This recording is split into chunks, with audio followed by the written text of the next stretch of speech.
Hi guys, so don't buy this product at all. I wasted my money, so I'm making this video so you don't.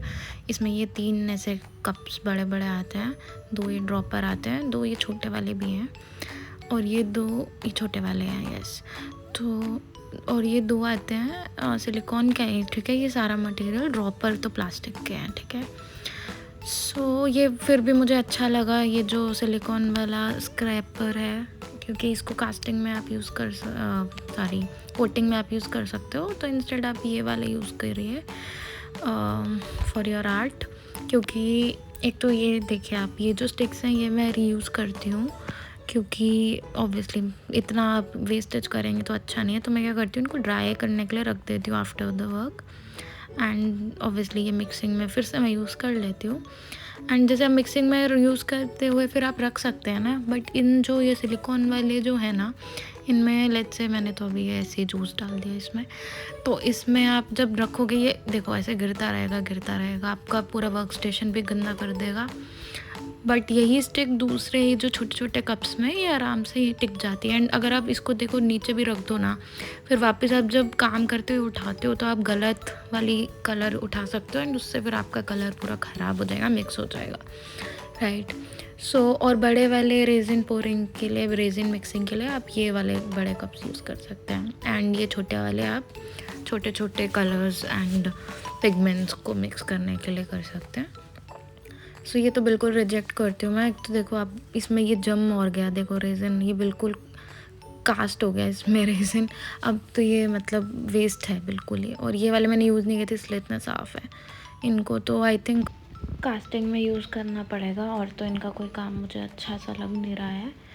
सो मैं इसमें आपको example के साथ बताती हूँ। देखो जब मैं इसमें ड्रॉपर में ले रही थी ना, पहले तो ये वहाँ पे भी बबल्स बना रहा था और फिर मोल्ड के अंदर भी बबल्स बना रहा था, और ये इतना वाटरी कंसिस्टेंसी आ रहा था, जबकि मेरा जो मिक्सचर था उसका इतना वाटरी नहीं था जितना ये ड्रॉपर ला रहा था। मैंने तो इसको रिजेक्ट कर दिया उसी टाइम, एंड फिर मैं इससे ही करने लग गई जैसे मैं नॉर्मली करती हूँ, स्टिक के थ्रू ही करने लग गई।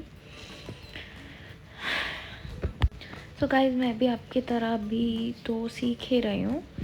सो ऑन जॉब ट्रेनिंग कहते हैं ना जैसे, वैसा कुछ कर रही हूँ मैं। ओके, सो ये ग्लिटर में मैंने इसमें बिल्कुल चंकी, थोड़े से चंकी ग्लिटर्स और फाइन ग्लिटर्स का मिक्सचर बनाया था, गोल्डन कलर का, एंड ये मिक्स किया था। एंड थोड़ा सा इनको इस पर्पल के साथ ब्लेंड कर दिया था। ये पर्पल जो मैंने यूज़ किया है ये ओपेक पिगमेंट है रेजिन के।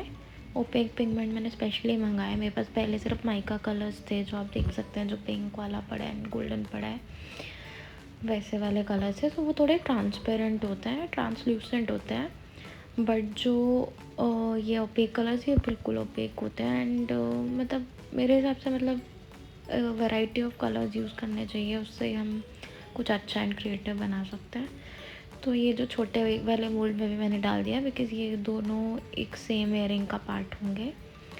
देन मैं एक और बना रही हूँ, ये जो सर्कल वाला है इसमें मैं फिर से ओपेक डाल रही हूँ, एंड उसके साथ मैं गोल्डन माइका का मिक्स डालूँगी, माइका पिगमेंट का।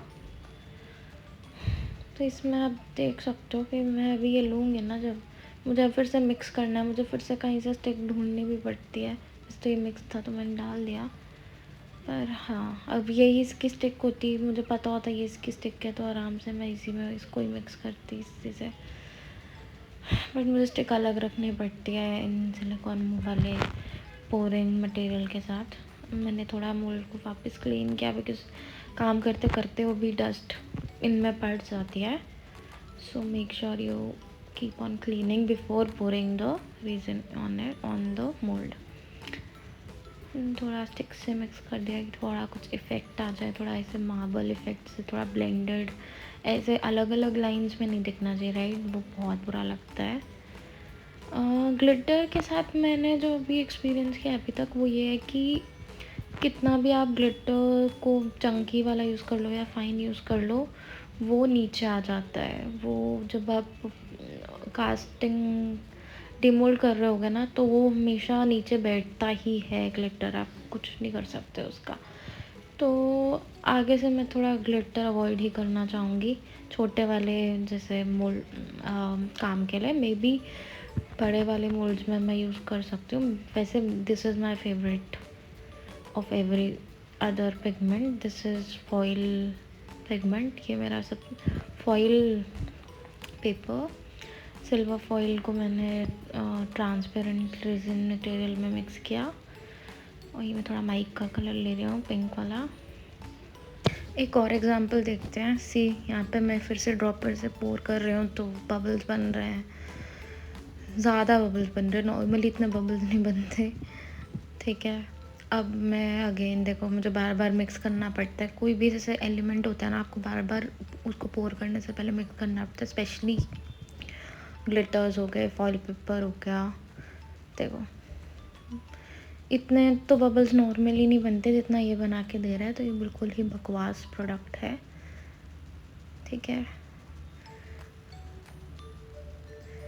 यहाँ मैं वाइट माइका ले रही हूँ दूसरे वाले एयरिंग के लिए।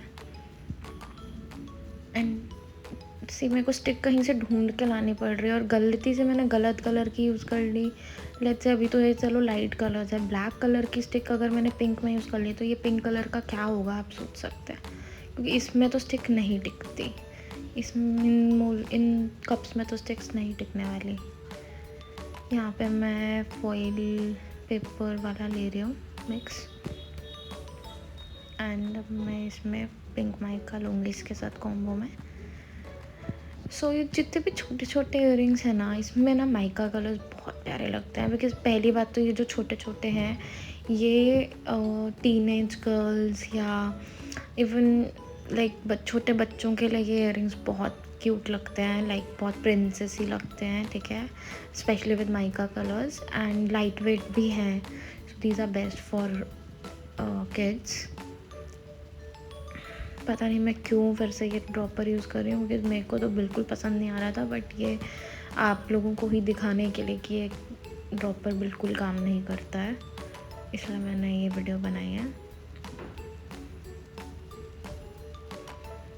ओके, सो मैं और इसमें सिल्वर के कॉम्बो के साथ पर्पल, सिल्वर का कॉम्बो ना हर कलर के साथ अच्छा लगता है। गोल्डन में आपको सोचना पड़ता है कि आप किसके साथ मैच करेंगे।